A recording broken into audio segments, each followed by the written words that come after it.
After 5 months of planning, which included several meetings with stakeholders and sponsors, Operation Mike Charlie, an open water rescue simulation, was successfully staged on Friday, May 30th, 2014.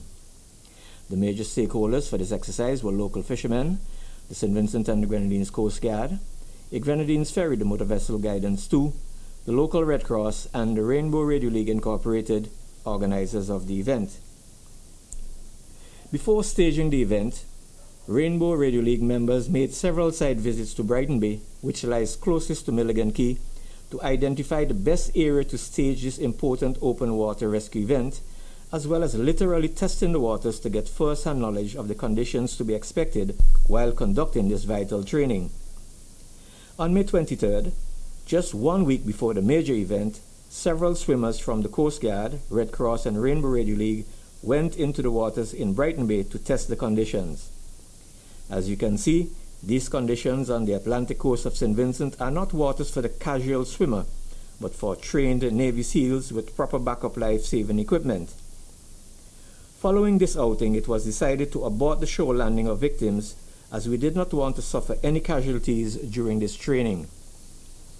However, on May 30th, the entire flotilla journeyed to the Milligan Quay area to witness firsthand what conditions were like, to psychologically prepare all stakeholders with conditions to expect if an aircraft ditched in this area and survivors had to be rescued.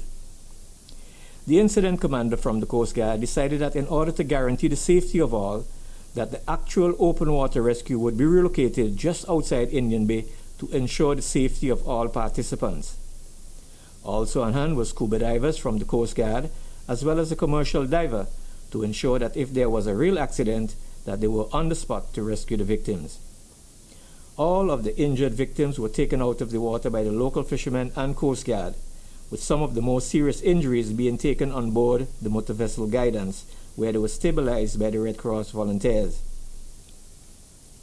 Following the exercise, all stakeholders met on the motor vessel Guidance, where a debriefing session was conducted, looking at strengths, weaknesses, and opportunities for correcting those mistakes.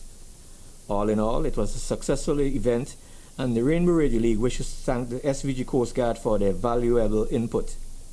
Salt Petroleum provided fuel to ensure private sector participation, supplying gas for the fishing vessel and diesel for the motor vessel Guidance.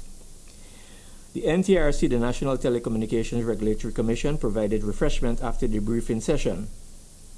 Ian Vera of Singer sponsored the T-shirts worn by the participants, while technical support was provided by the Red Cross, NEMO, and SVG Coast Guard.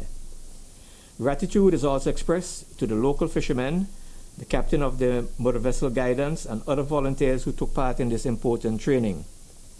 According to the director of the Rainbow Radio League, Donald Riggs, this training exercise also puts its members in a state of readiness for the 2014 hurricane season, which begins on June 1st.